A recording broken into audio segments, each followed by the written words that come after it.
You are tuned in to the Fantasy Wire HQ podcast. We're a proud member of the Full-Time Fantasy Network.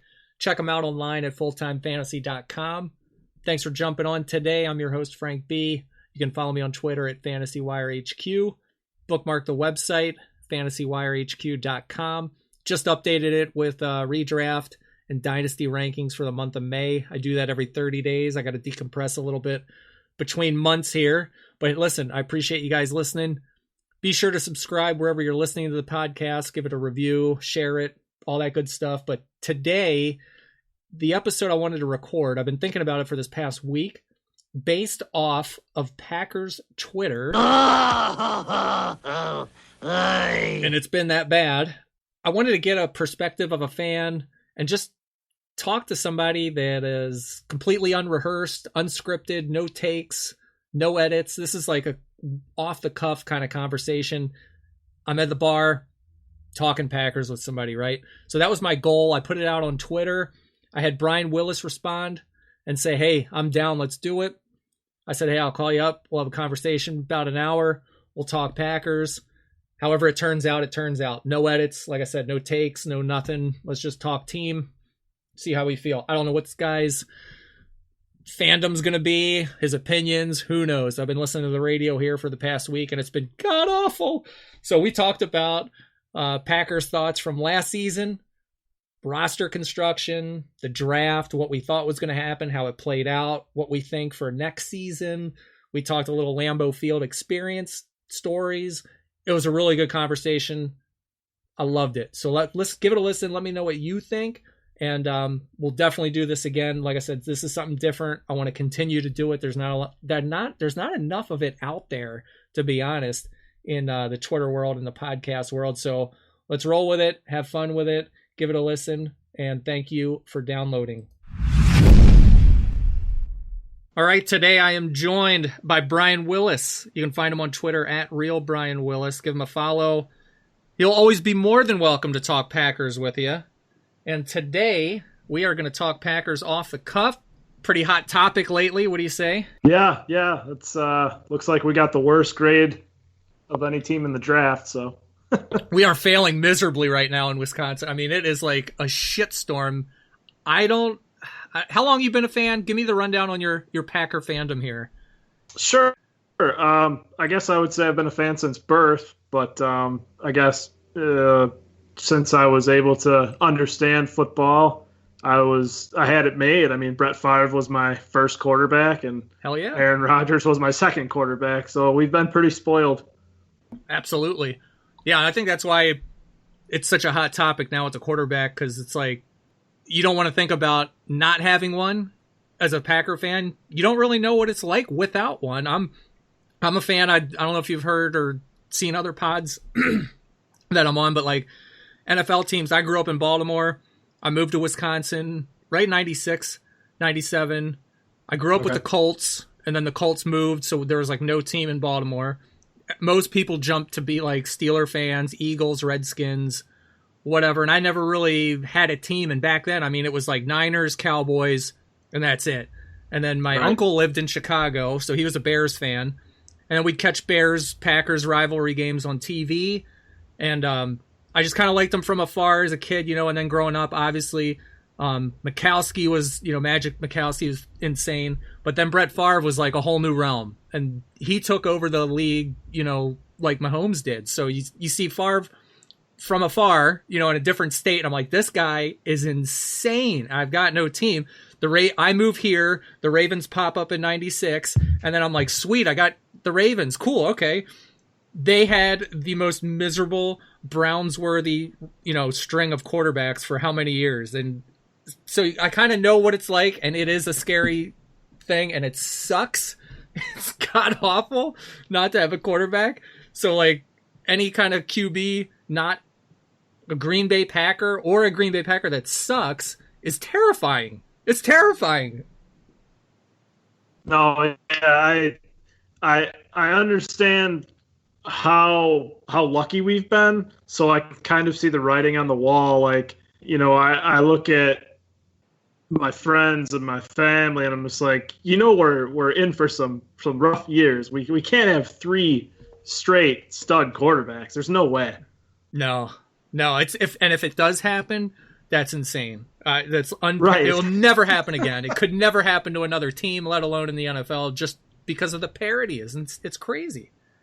Right. I wouldn't mind being on that side of history, though. But yeah, I'm mentally prepared. When we made the Jordan Love pick, just the fact that we moved up to get what people would consider the fourth best quarterback in this draft, it's got the beginnings of just bad times ahead. I mean, it could turn out to be just fine, but the headlines are already there. Like, people are already, the T-shirts are ready to be printed that they moved up to get this guy who wasn't even the best quarterback in the draft.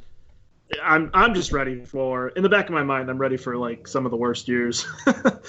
Yeah, it's hard to say. Before we get into the draft stuff, and I know we're doing this all just unrehearsed, first take, no edits, but let's start at like last year. So the 2019 season, this past season that we just watched, LaFleur comes in, and I don't know about you, but like the expectations for me were like, okay, we got a new coach.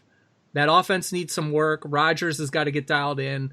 Anytime a team brings in a new coach, that offensive scheme's getting reworked. There's a lot to learn, a lot of bumps, kinks, rhythm and timing's not right. The chemistry's got to get built. So my expectations were like, if they make the playoffs, cool. I don't think they're going to be world beaters.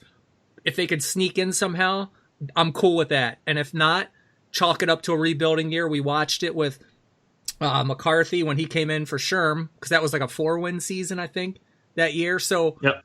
You kind of knew we might suck, buckle in, and see what happens. And then he bangs out one game away from the Super Bowl on top of the world. But how did you feel throughout the season watching this team? Because I couldn't make sense of how do they keep winning?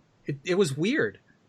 Right. Well, on paper, we were one win away from the Super Bowl. True, yes. But like when you look back, when people Google this, it's just going to say, oh, the Packers were 13-3 and they got beat by the 49ers, one win away from the Super Bowl. But realistically, when you dig into it during the season, it was horrible. Like we did make history. We were historically probably one of the luckiest teams to go 13-3 ever. Yeah, I just thought it was completely weird to watch. And, like, remember the Super Bowl year with all the injuries? What did we have, like 13 starters off, injured, not playing? And at that time, you're like, no way they win, impossible. Not only are you climbing the biggest hill, right, uphill to get to the play. It's that many starters, injured reserve. Right. I think we had 5 or something on injured reserve, whatever the number. But at that time, you're like, there's no way this can happen. And then it's the magic carpet ride, as Steve Sparky Pfeiffer says. And it's like, boom, there's a Super Bowl. Wild card team wins it on the road. That was crazy. It made me kind of feel like that, because I'm like, what the hell am I watching? How do they keep winning? You're watching Rodgers hold on to the ball, home run ball, sacks. It was weird.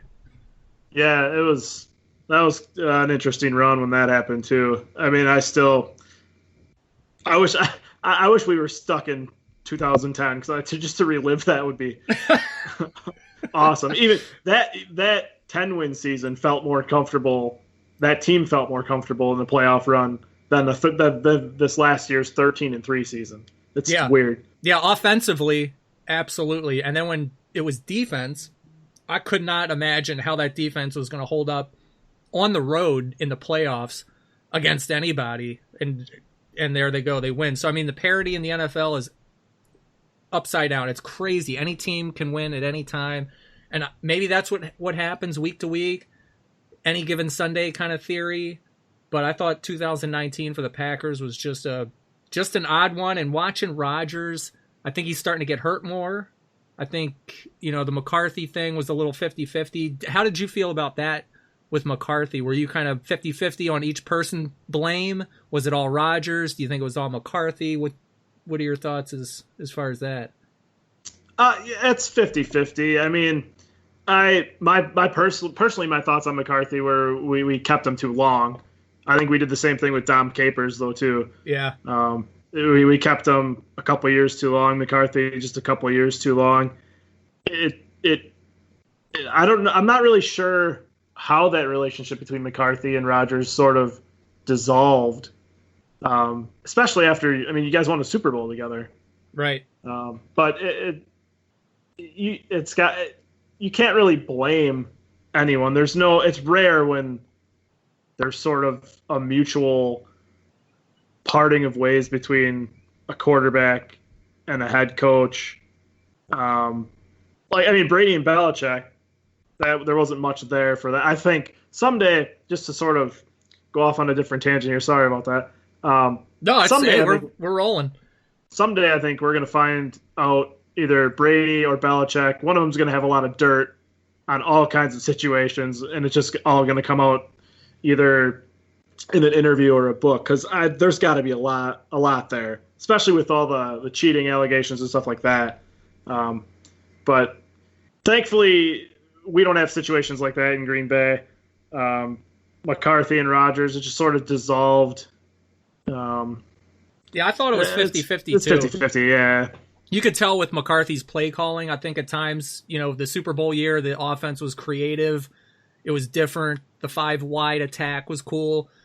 Right. Guys in motion, matchups. And then a couple years later, you got those other tough losses and exits from playoffs and whatnot. And then it was just kind of like line up and run straight down the field. And right. Then it was like uninspired. Does it look to you? Because to me, I kept telling myself, both of them, Rodgers and McCarthy, it just looks like they got lazy.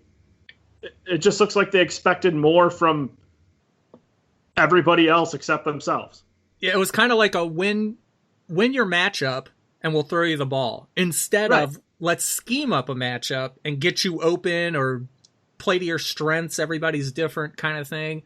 And some of the home run ball, like when I'd watch Rodgers, it didn't even really look like he would go through his progressions and he'd just pat the ball, somebody's going to get open or they're not, and he's going to throw it away, take a sack, scramble and make a crazy play. It was like one of three things. And if you go back to the Super Bowl year or prior, you could kind of see him run through all of his progressions. He'd hit the guy that's open. He'd hit the underneath. Even if it's not the play he wanted, he'd take it. And this past year, especially too, you could just see guys open in the flat, underneath, coming across. Maybe it's not a first down. A lot of times it was, and he wouldn't take it. And that to me I don't know if it's just blatant, like I want this home run ball. I want this big play. It's the hole in one type feeling, golf shot.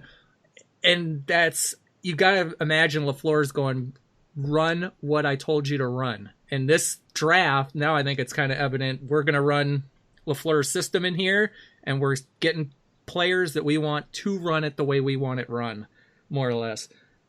Right. No, I agree. I put out a tweet the other day, just my theory, a possible theory on why we traded up for Jordan Love was Matt LaFleur last season calls into play. Aaron Rodgers changes that play. So this season, Matt LaFleur drafts a quarterback that'll run the plays that he calls in. Yeah, if Aaron wants to change the plays, then LaFleur's just going to roll with his own guy then.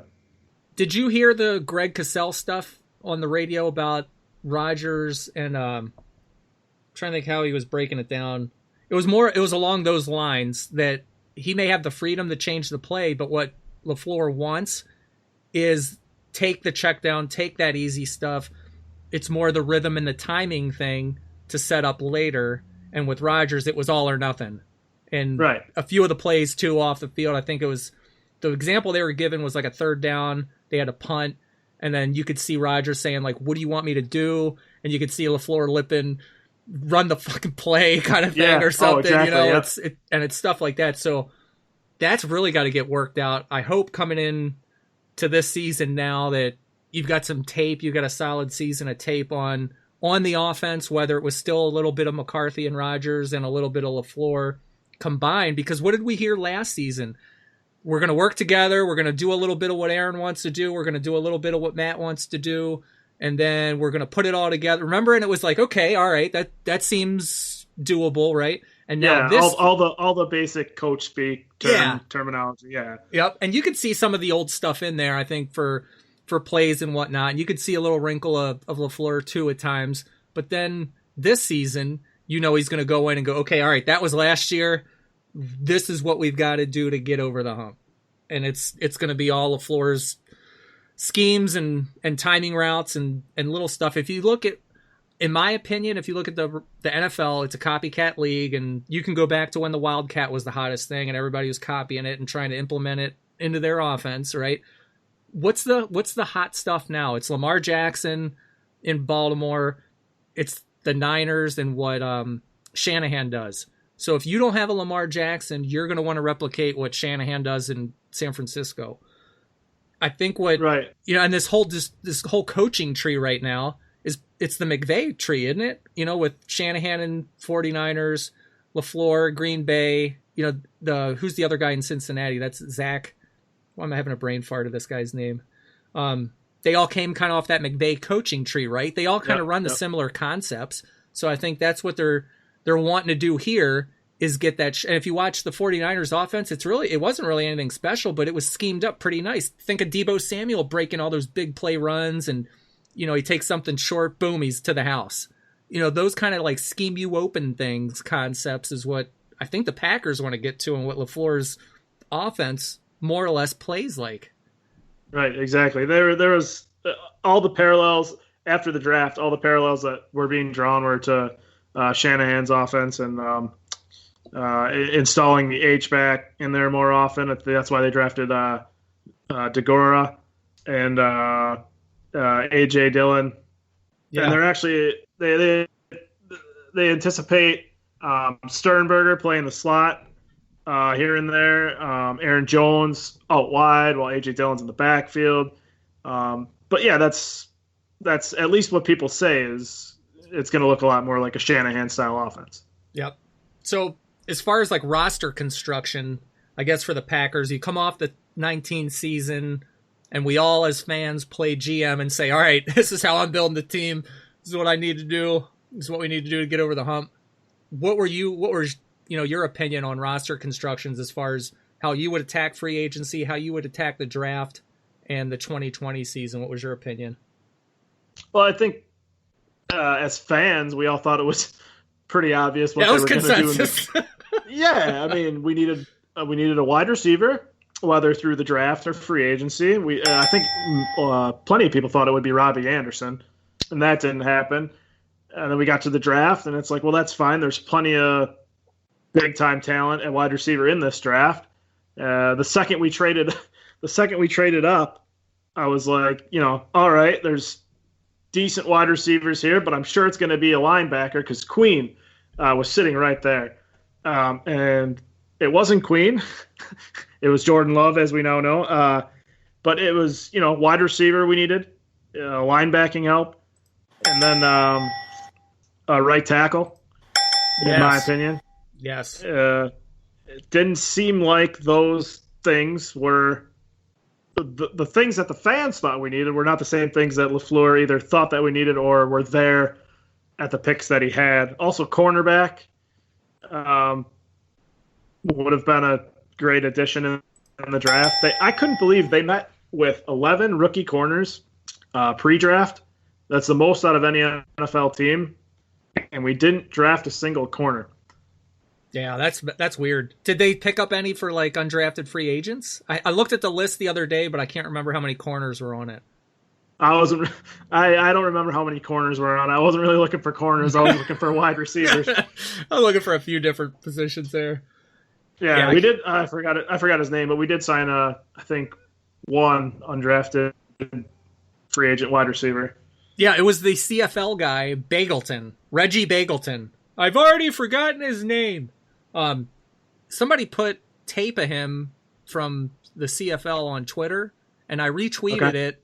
I retweeted it with like Rogers Bagleton 2020, and the guy looked pretty good. I mean, he got behind defenses on every damn play. He looked like he had some speed, separation. I mean, made some crazy catches. You never know. Maybe that's a guy that catches on in camp and gets into the preseason and makes some noise. Hopefully, God, I hope so.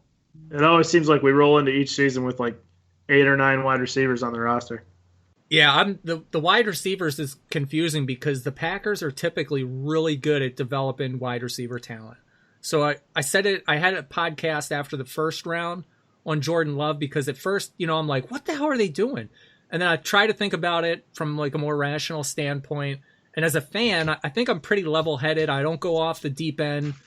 I don't, it's not a conspiracy theory and all these crazy things about whatever, but I try to keep it pretty normal and try to think, okay, well, what were they thinking? And the only things I came up with, for the Jordan Love pick was, did somebody spook them in a later round that they thought another team was going to move up and try to go after him? And that's why they wanted to leapfrog, 3 or 4 teams that weren't even going to take a quarterback to get Jordan Love? That was the only thing I could really think of at the time. And then for receivers, I said in the podcast, like, well, I'm not really that worried if they didn't take a receiver first round. Like you said, if they would have took Queen, I'd have been more than content with that, because all the receivers that have come through Green Bay, they're not top picks. I mean, there's second round Jordy Nelsons, but if you look back, I mean, all of them, all the way to Donald Driver and Billy Schrader, Elkhorn State. Yeah, it's like all these guys came out of nowhere, and I remember a lot of those draft picks at the time. You're like, who in the hell? Greg Jennings, Western Michigan. Okay, yeah, Western Michigan's going to compete in the NFL, and we were all wrong. Right. But So like I felt pretty confident that if we don't take a wide receiver, okay, we're going to grab one second, third round. So I wasn't too upset like with that. But then to not even take one at all, like, bummer. Why? Not one? No, it was a big surprise. I mean, as far as trading up in front of the teams that were there, you didn't know that maybe there was some rumors as to another team trading up. I mean, you can look at the teams that were after that pick and say, well, they wouldn't have taken a quarterback, but there could have been another team interested in trading up. Yeah. That's what I was saying. Like, if the Colts were going to come back, because I think the Colts, Patriots were at the top of that second round. So if they wanted to come back in, a la Baltimore last season, and squeeze a quarterback at the end of the first, I think maybe they got wind of that, whether it was true or not, or if it happened at all. And they're like, oh, we got to make a move now because somebody's going to come and get him. That's the only thing I could think of. Right. And the things that I heard were that it was the Patriots that were looking to move up to get Jordan Love. Yeah, they could have. And even, do you remember like Goody talking this offseason? Hey, I'll take a quarterback high. What was he saying? Like, if a quarterback falls to us, we will take him. And I mean, I took it like a grain of salt. I'm like, whatever, man. You always say that because you're always going to take one. You're supposed to say that. Yeah. You don't want to give up anything. I mean, I got a kick out of when they were panning around to each GM and stuff like that, each head coach. Supposedly Gruden had his draft board. Yeah, that was hilarious. I mean, you couldn't see anything on it. I tried to find a picture where you could read any name, but Gruden, he's an interesting guy. He is. He's a goof. Yeah, so for me, like, roster construction, that's kind of how I felt heading into the draft. First round, if you take a linebacker there, I'm good with it. Even if you took a tackle or somebody graded out, I'm good with that. Wide receiver would obviously be the shiny new toy.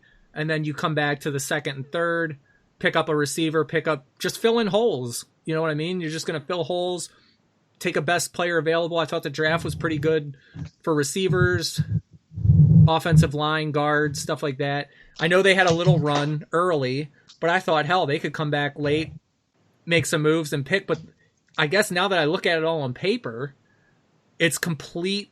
They want Swiss Army knife players for Matt LaFleur's offense. And I don't know if taking Jordan Love early pushed their board back and made it to where kind of, I don't know, I guess like a fantasy draft, right? You got players that you like, you're in the middle of picking or something, and then the picks that you want, you're going to either have to reach for or you're going to have to get them late, right? So it's like, did that maybe kind of happen to them depending on how their board was set up?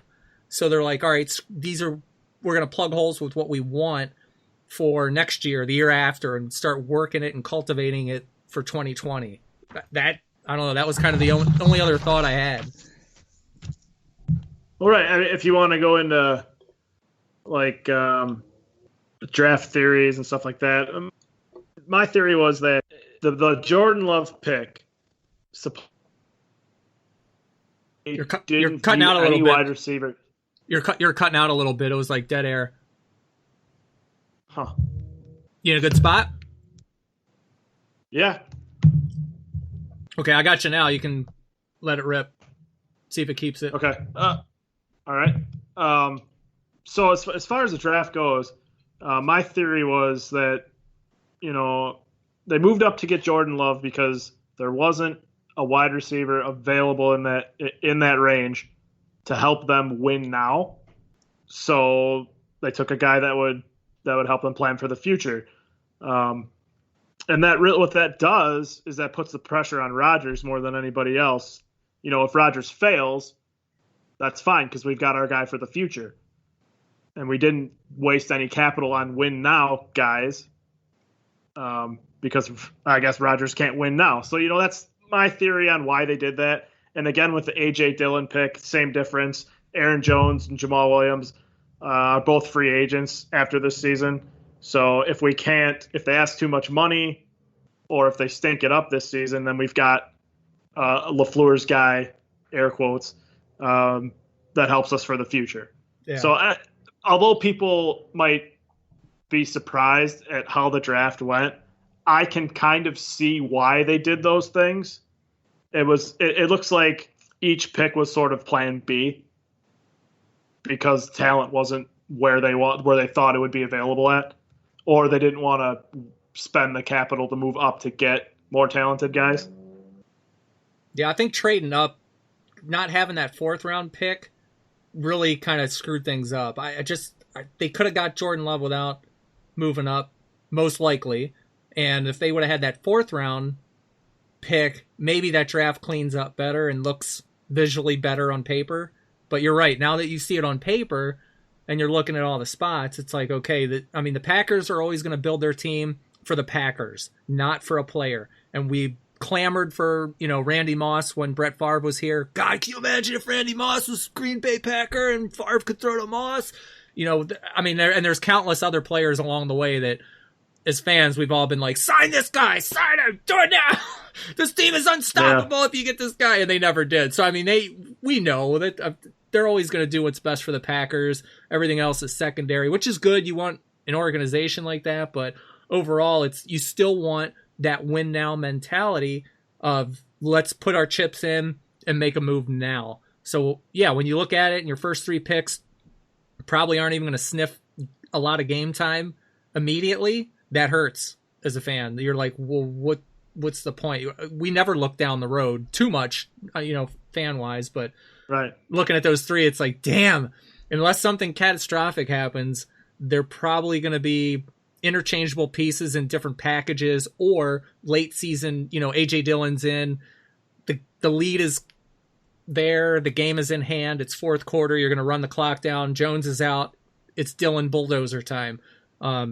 Stuff, you know what I mean? Like plays like that. Maybe Rodgers, whatever, but take him out early if he's had a crazy game. But that's really all you're going to get for 2020. So with that, your 2020 expectations for this upcoming season, now that you've had some time to decompress and look at the rosters and draft, and what do you think the team's going to look like, or how are they going to play here this upcoming season? Yeah, we're coming off, like I said, the luckiest 13-3 season I've ever seen.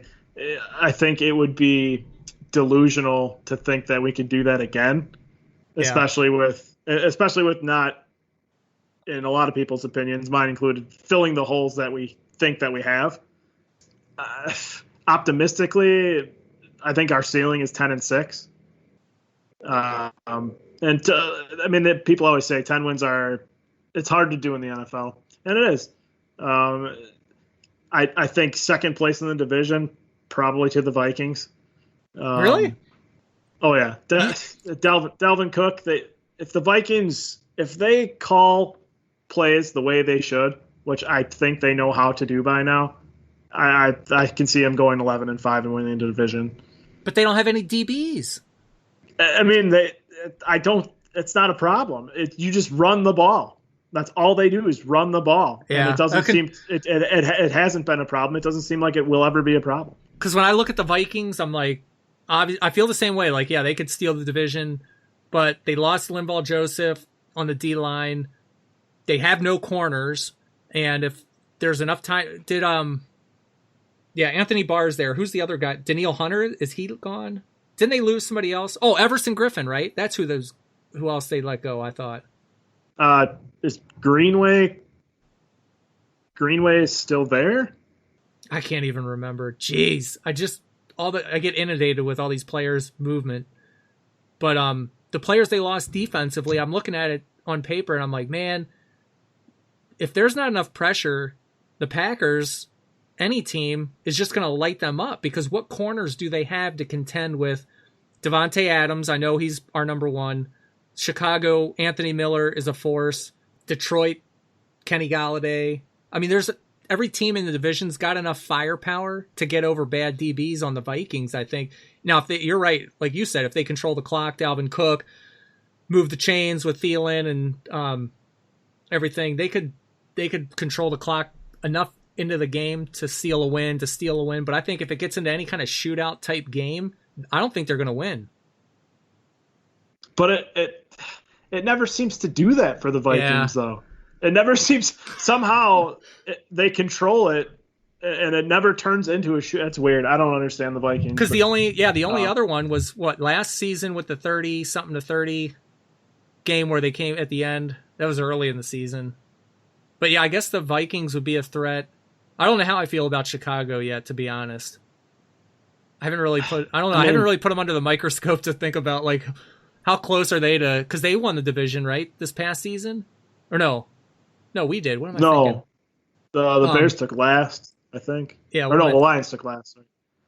Yeah, so if the Bears can contend, you've got Bears, Vikings, Packers. The Lions are still a ways away. Head to head, God, you'd think the Packers just get the better of those matchups.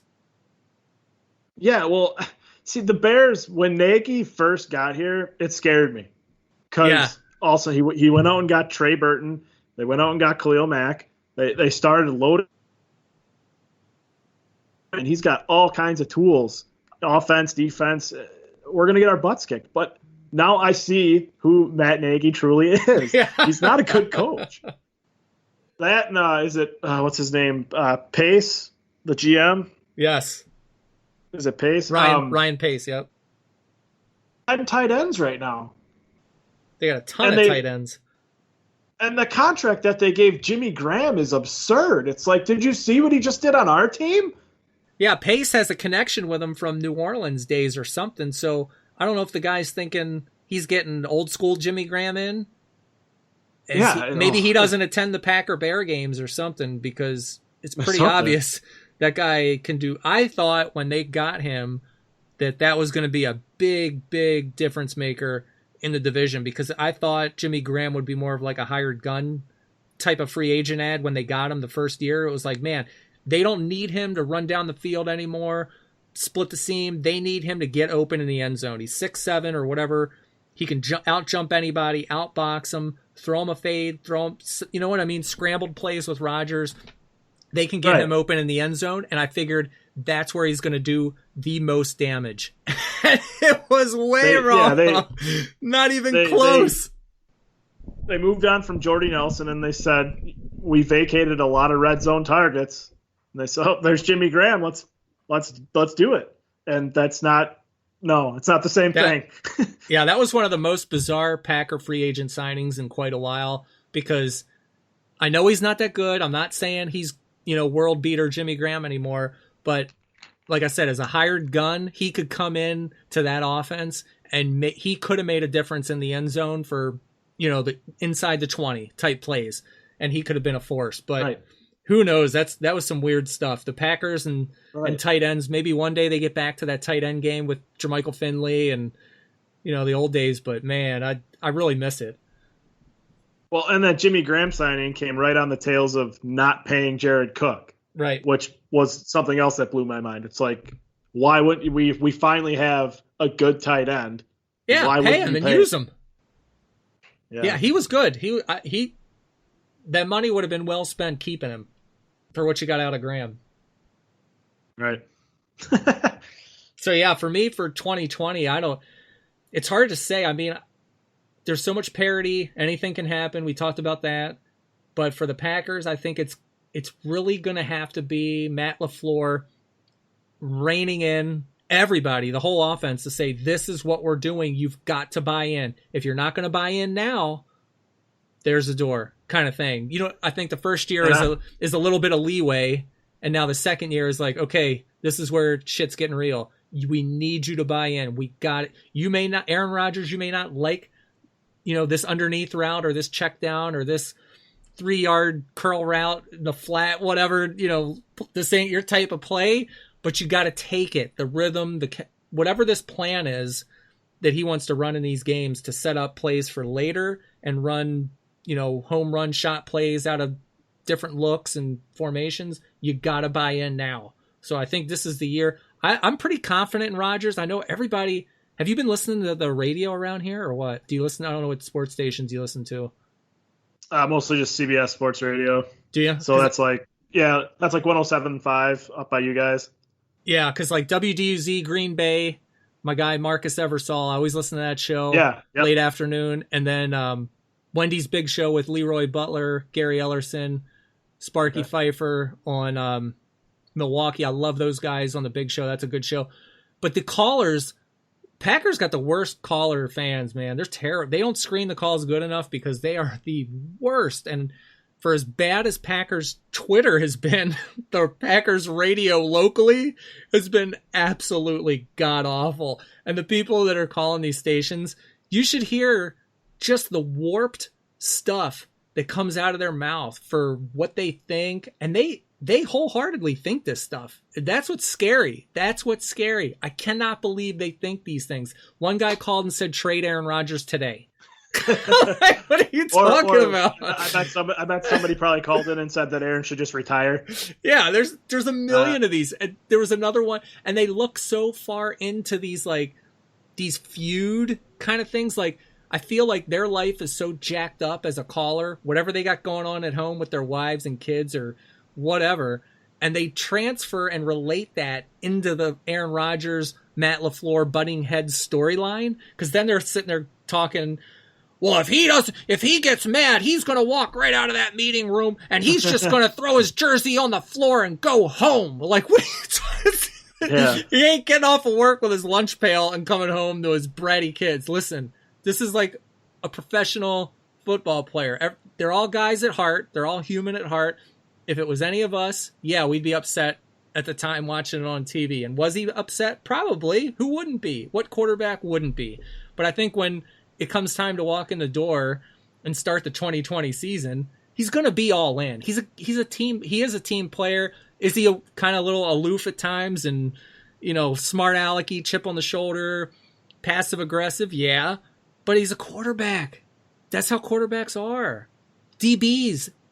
All DBs are cocky. They're arrogant. They got to be like that. They got to forget every play, and they're the best. The next play is what matters, not the one they just blew or made. I mean, it's just like the football player type mentality. So I'm not worried that he's going to quit or he's going to not care or he's going to scream at LaFleur and not want to play for him. He's going to want to play. He's going to buy. I think he's going to buy in more now than he was going to buy in with if McCarthy would have stayed. Yeah, you think? Exactly. All these NFL players, they're professional football players. They understand that it's a business. They understand that Aaron Rodgers understands that he can't be the starting quarterback for the Green Bay Packers for another 30 years.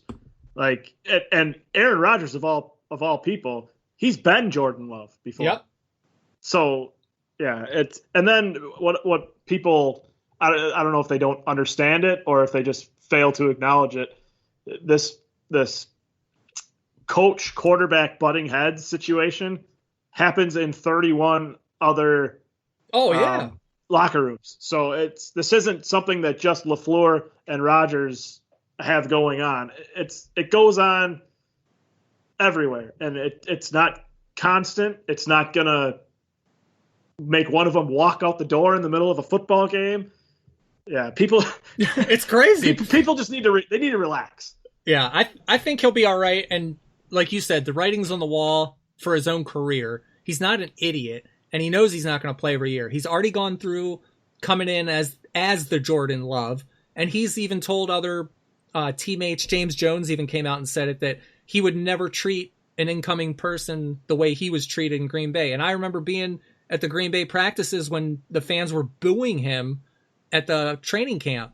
So he remembers that. He remembers everything.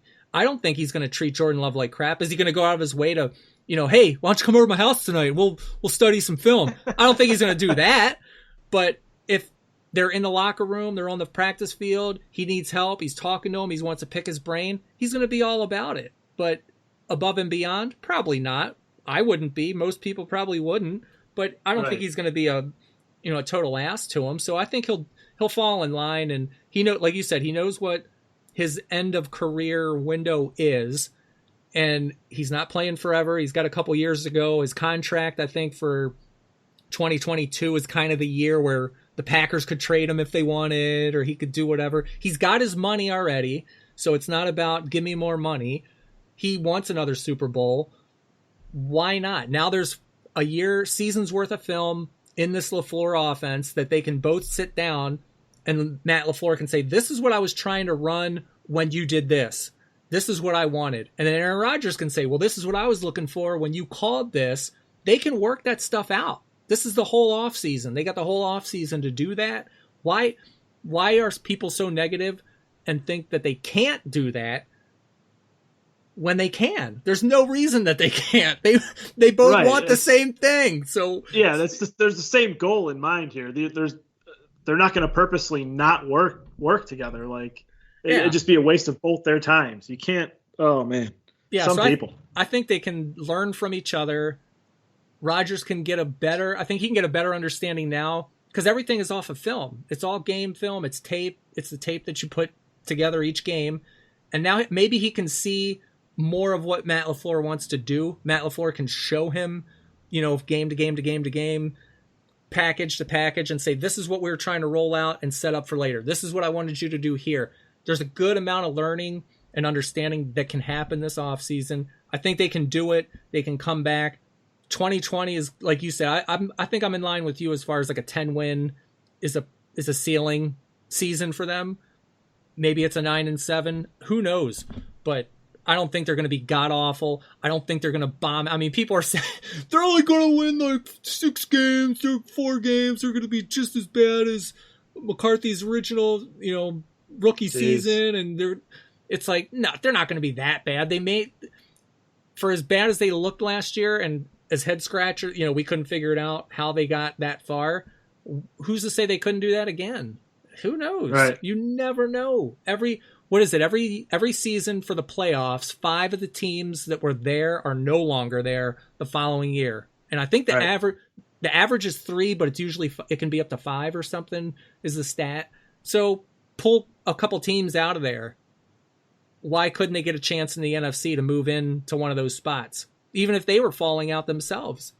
So I think they're all right. I'm not worried. I'm not going to be worried till October, November maybe, or something catastrophic happens. But right, and for me, it's still it's the second year of LaFleur being here. You still have to give him some that's room, big, some cushion here because it didn't look like a complete dismantling and rebuild of the play calling and the offense. So I think there's going to be more of that this year, and whether guys catch on and how quickly they catch on. I think there's still another season of grace period here.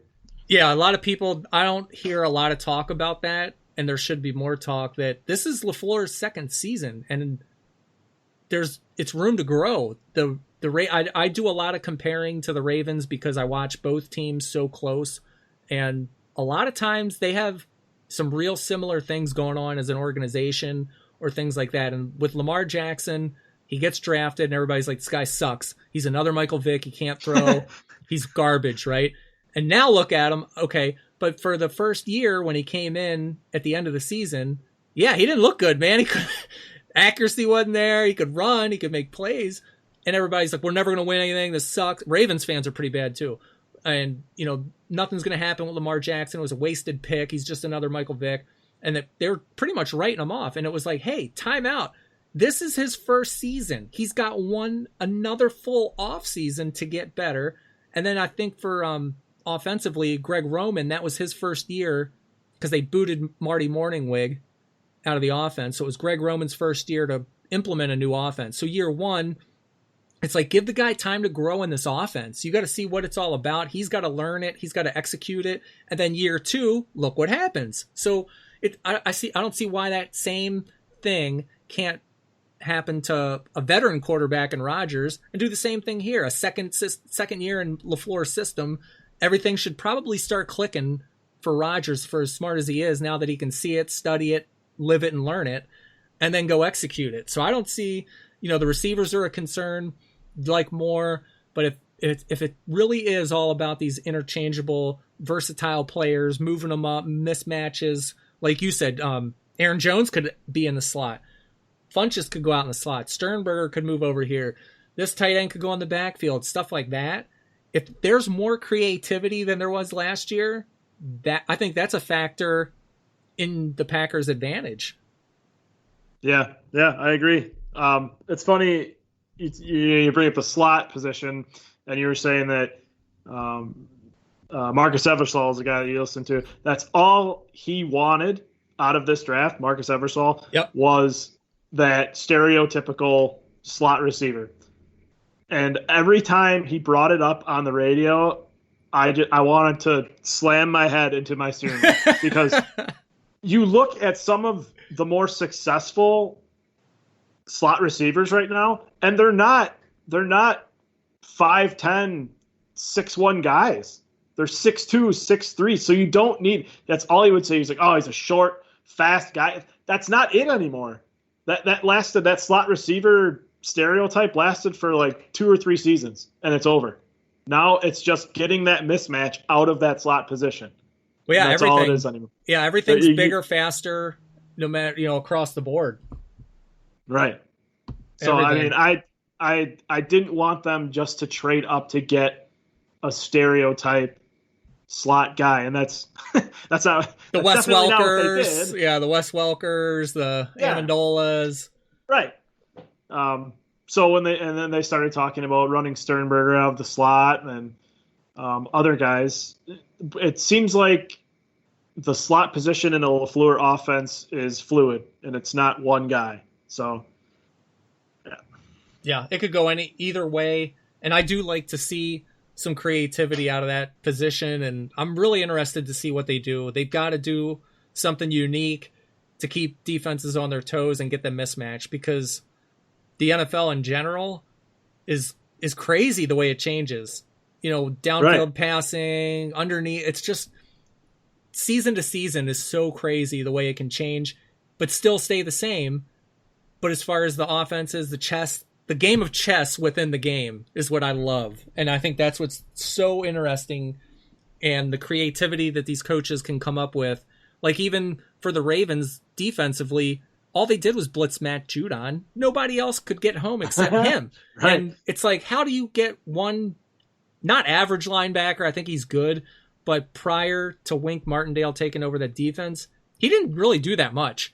But to scheme him into these plays and get him open and come up with ways to get pressure from just him, that's the stuff that you can do offensively, defensively, with good players, with mediocre players, and take the next step and turn into bigger things. So I think they can do it. I always try to stay pretty positive for Packers and sports outlooks, because it's not worth putting it all at the end of the world and they're going to suck and the season's over before it even starts. So I try to stay pretty positive, and I'll try to look at like the what ifs, the reasonable what ifs, and then take it from there. That's really all you can do. There's no sense in just drowning it out. Keep it real and stay calm. Yeah. So what are your thoughts on the future season? So let's take a look at like maybe 2022. We said Rodgers, that would be his kind of year where the team could move on if they wanted. He could get a trade if he wanted. He could play, I think he would be able to play 23 and then he's done, right? Because he's got 4 left. Yeah, in the contract. I believe it's a team out or a team option after the 2021 season. Yeah, I should look up that Sport Rack or Spot Rack, whatever. Yeah. and see what it It's says. I'm pretty sure it's a team option after the 2021 season. The Packers would have to eat 17 mil. I think 2021 would be Rodgers' last season, honestly. If Jordan Love is the guy that they think he is. A lot of people think that they just brought him in to put pressure on Rodgers, but I think he's more than that. If he ends up being what LaFleur thinks he is, I think he's more than that. And I think 2021 is probably Rodgers' last year as a Packer. Yeah, 21, it says here, is the potential out. 2022, he's got the 4-year, 125, 2022 and 23. If he filled it out, he'd be on the books there. And then 24, he'd be unrestricted free agent. So it could go a couple different ways, but like the future of the Packers, what's your best bet scenario? Because I think mine, if you said, okay, what if everything went right and the way it should by the Packers? Vince Lombardi's looking down. He's putting his hand on the refs' heads. He's putting his hand on the team, right? I think Aaron Rodgers wins the Super Bowl. He goes out on top like Elway. He walks off in that 2021 season, say, and that's it. They never even had to deal with this issue. It's over, right? That would be the best case. Yeah, that'd be the best. What do you think? What's a worst, or maybe a decent, doable, middle of the road scenario? As far as more realistic, maybe. How Rodgers' career ends and with the Packers, or just the state of the Packers, kind of like what would happen. Obviously he's not going anywhere right now, so play out, make believe the next 2 seasons. How does it shake down? What could happen? Well, since I'm going off the perspective of, I think he's gone after the 2021 season. I'm thinking we go 10-6 this season, 2020 season, and then 2021. I think it just either because of injury or because of mistakes, Jordan Love comes in and performs at a, I don't know how to say it, performs well enough that LaFleur and Goody go, 17 mil to get rid of this contract. And we've got Jordan Love here who came in and did great. I think that would be it. 10-6 followed by a season where we probably go 10-6 again, and probably Jordan Love does well in the playoffs, but not well enough. Like something like that, where Rodgers would have to lose his spot because of playing poorly or injury. Yeah, I would see the injury, I think, for me, could be the more realistic play with whether they win the Super Bowl or not. Maybe it's that 2021 season that the injury bug comes, or just the big injury comes, and then that's it. And whether he comes back or not, like you said, the team's just going to say, nah, we're good. We're all right. That's if Jordan Love development is on time, because we thought Brett Hundley's development was on time. Because I like my quarterback room, right? I like the state of the room. We got a good room. And look what happened. That was terrible to watch, that little stretch, man. That was god awful. Deshaun Kaiser, same thing. We signed him, we brought him in, he's learning, it's good. Nope, he didn't have it. So I still can't believe Hundley and Kaiser. How are they not that good? I don't get it. That blows my mind. Like I shouldn't even say that. How are they bad? I don't know. It makes no sense. Kaiser, you could see it in Cleveland, and you could definitely give him a pass for what he had to endure there. But then when he comes to Green Bay, it's like, man, you got weapons. You got McCarthy. Say what you want about McCarthy, but I do think he is a quarterback whisperer. He can get it done. What he did with Brett Favre was crazy to get those best years out of him. It's like, yeah, this guy can definitely do it. He doesn't have to be a world beater, but to come in and be an adequate backup, take the reins, hold the fort down, right? What would not happen out of that scenario? But man, that was terrible. So if Jordan Love's development is not on time, we're gonna have problems. There's gonna be some problems. Yeah, unless I take another quarterback next draft. Yeah, 2021 quarterback maybe. Yeah, no, it's if the Packers are gonna take that team option, and move on from Rodgers from in 2021, it would have been because somehow, some way, Jordan Love got involved in games, because you can't move on from Rodgers in 2021 if you haven't seen Jordan Love play in meaningful game situations, in my opinion. Oh yeah, couple injuries, showcase him, see what he does. If he does well, that you got some choices to make, and then go from there. And then with Rodgers, he would exit, and whether he gets traded or he just that's it. Where would he go? So the teams down the road, and I put it on Twitter, I was low key thinking the Bucks. Brady does 2, and he's done. Who's to say Rodgers doesn't go down there? Yeah, who's to say he doesn't? There's a lot of different teams he could go to, but if Arians is still there, if Brady wins down there, Super Bowl or not, he does his 2 and he's done. I don't know. I mean, look at it this way. Rodgers' girlfriend, Danica Patrick, is a big Bears fan. We let Rodgers walk after we just got done replacing him with a younger guy. Who's to say he doesn't go to Chicago? I don't want any of that border jumping. None of that. No Green Bay South. They take enough players. The Vikings were on a run for how long? Rodgers seems like that type of spiteful guy, though. Well, yeah. Oh, he could definitely do that. Definitely. He called Brett Favre up and say, Brett, how'd you do that again? How'd you work that? Yeah. God, yeah. And then you got Favre fanning the flames, just pouring gas on the fire. And everybody, I don't know about you, but I don't take Brett Favre serious. The guy is a truck window talker, truck door talker. I think I put it on Twitter. Like, he's the farmer out in Rosendale talking about with the door wide open and his foot up on the rocker. Yeah, I guess maybe, yeah. Whatever the flavor of the day is what Favre's all about. So, I mean, we know that. I think we pretty much know that as a fan base here. The outside NFL fandom, I don't think they realize that. So with Favre spouting off about all this stuff, it's like, good God, I'm just cringing. Like, stop talking. You're just burying it here. You're making it harder for Rodgers to have to answer to this stuff. Because he hasn't been in front of a mic yet, right? He's been gone, so he's going to come back. And can you imagine how bad he is going to get hammered on? Earlier in the offseason, Brett Favre had said he spoke with you. He's going to have to answer 100 questions about this stuff. I can't. Right. I mean, I feel bad for him because I wouldn't have the patience to deal with it. He's gone through it with the McCarthy rumors at the end of McCarthy's time there, though, too. So he's pretty good at deflecting. Yeah. He's prepared, but man, you could see some major agitation from him with McCarthy's final season. He was getting so tired of answering those questions constantly every week. I'm surprised he hasn't made a statement or something now.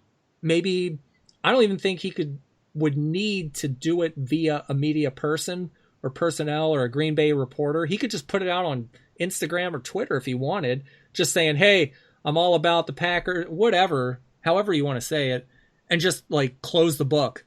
Because I would want to, as a player, and just close it, get it over with, get everybody to move on, and then when the season does start up, I'm not going to be bombarded with that question over and over and over. Well, I mean, it's going to be there, but not to the extent it would be if you don't say anything all off season. He did make statements prior to the draft, like regarding if something like this were to happen. Yeah. I don't know if he genuinely saw the writing on the wall, or if he said, we're getting close, I should probably, address this before it actually happens. But he's like, yeah, I mean, if they want to take a quarterback, I understand that. I mean, I'm still the starting quarterback. He's not going to beat me out for my job, but right. It's, yeah. Well, before we go, let's do like your favorite Lambeau experience. I imagine you've been there. Yep. I was going to say, I think every Packer fan for the most part. And people, I think it's a misconception. I did not grow up here. I don't know a lot of people, but I guess I know enough that I can get tickets from people that don't want to go to the cold games. And that's how I've gone pretty much to every Packer game I've ever gone to. I know somebody that's got a season ticket. They're older, and they say, we only go to games up till Thanksgiving, and then we don't go anymore. Or it's not a matchup I want to go to. I'll sell them to you. And then I buy them. I don't care who they're playing. I want to go. So every Packer game I've been to, that's how I went. So I know people are always saying, oh, the waiting list, you'll never get a ticket. You can get a ticket. Yeah, you can. There's a lot of scalpers out there. Yeah.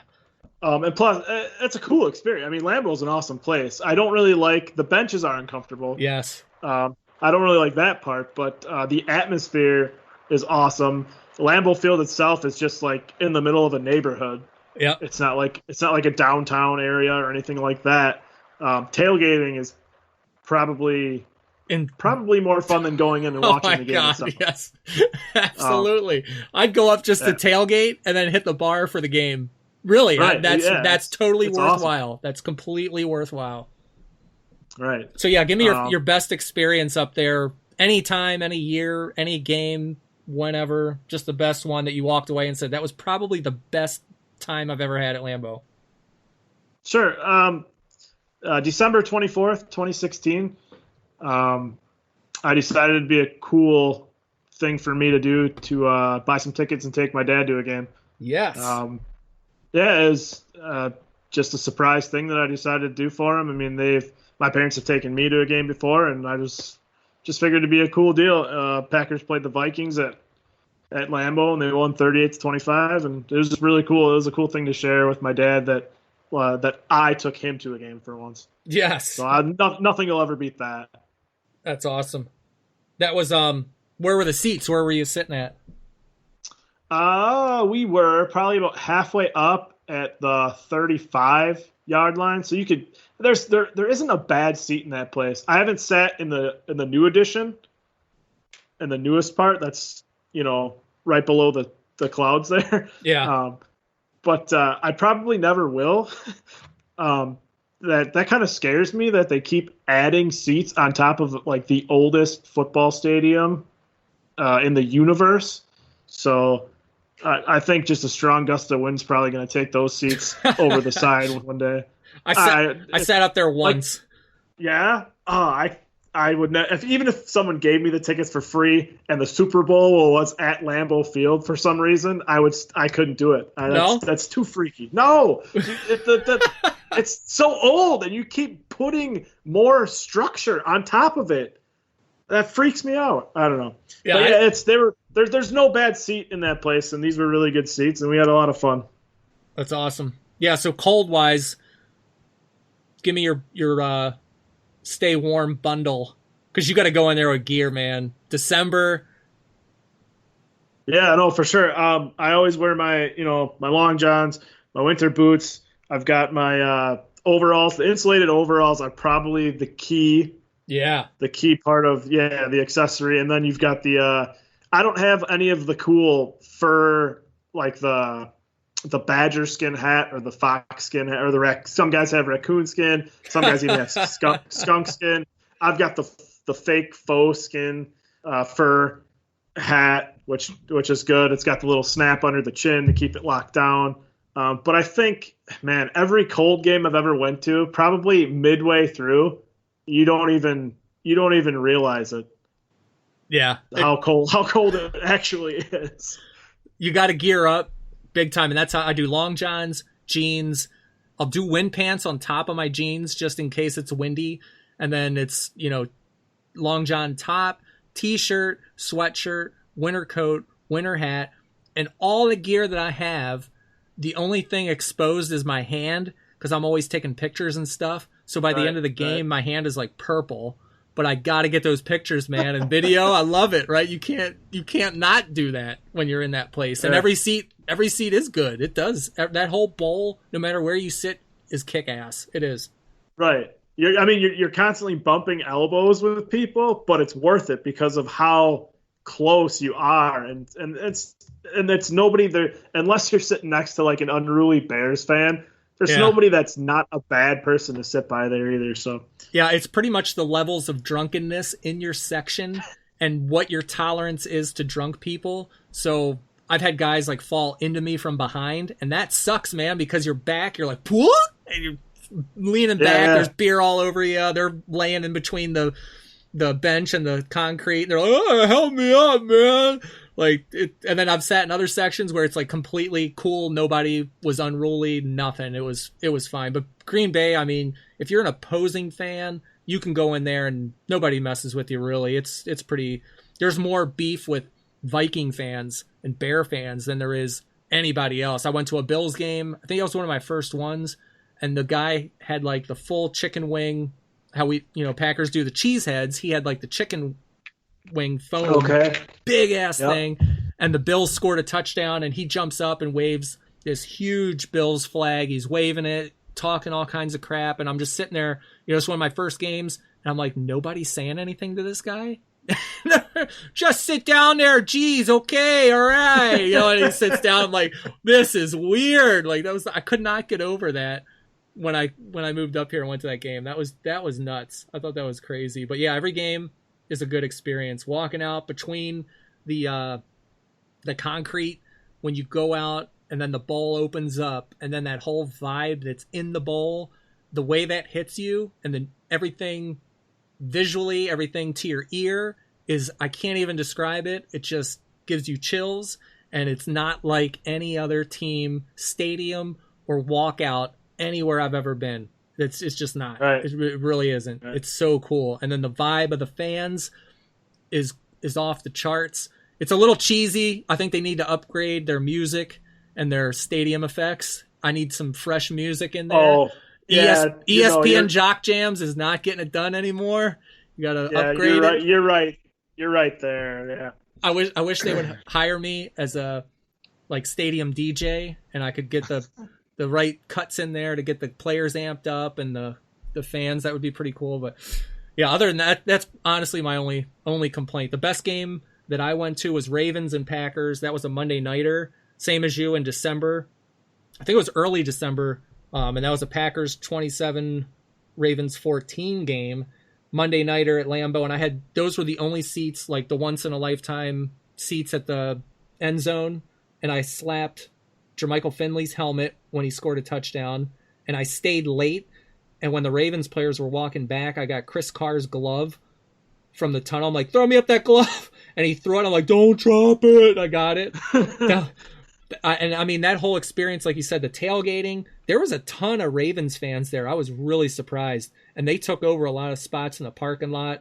I couldn't believe it. It was just the best game I've ever been to. My hand was completely numb from doing pictures all night. My wife was mad. She's like, can you just put a glove on? I can't. I got to get these pictures. I just can't. And we went with... This is football. Yeah, I got to do it. I'm in for the long haul. We went with like two other people. And man, it was so good. I will never beat that experience ever. I think that, like, it can never be replicated. It was just a regular season game, but man, that was like the Super Bowl for me to go to that one, especially on a prime. I've never been to a primetime game ever. So that was the first one at Lambeau, under the lights. And that was so kick ass. That was so cool. Awesome. All right. That's gotta be cool. That's probably on my bucket list to get end zone seats and be able to touch a player. Yeah, I know. Which sounds kind of creepy, but no. You ever see those? Somebody did a montage on Twitter a couple years ago of every Lambeau leap, like a cutaway picture, and then in the picture, every player has a person's hand grabbing their junk. So you had wonderful. You had like Donald Driver up there, hand on the junk. Another, Adams. Who else? Amon Green. It was more from like the older Favre era, but every one of them had somebody's hand on their crotch, and I'm like, these freaking fans are crazy, man. They're nuts. No kidding. It'd be interesting to like ask those players like stuff like that. Like, what's like the worst experience you've had of like jumping, and like what's your biggest fear about jumping in the stands, stuff like that. Well, they always say the beer's getting spilled on them, and that's a given. That's happening. Yeah. Yeah, I couldn't imagine jumping up there and somebody's grabbing me. I'm like, right? Oh, God. I don't know if cup or not. Just still like, whoa, hey. Maybe that's why they jump out so fast. Jump right back out. Absolutely. All right. Well, hey, that was pretty fun. I appreciate you coming on. The fandom perspective in a podcast. That's what it's all about, man. We don't need scripts. We don't need rehearse. It's like a one take and go. That was tons of fun. Yeah, I had a lot of fun. Thanks for having me. So, all right, listen. Hey, follow on Twitter at Real Brian Willis. You can follow me on Twitter at FantasyWireHQ, and we will do it again on the next Quick Cast. Yeah, all right, this press conference is over. Go away. No, it's over, Phil. Well, please, It's over.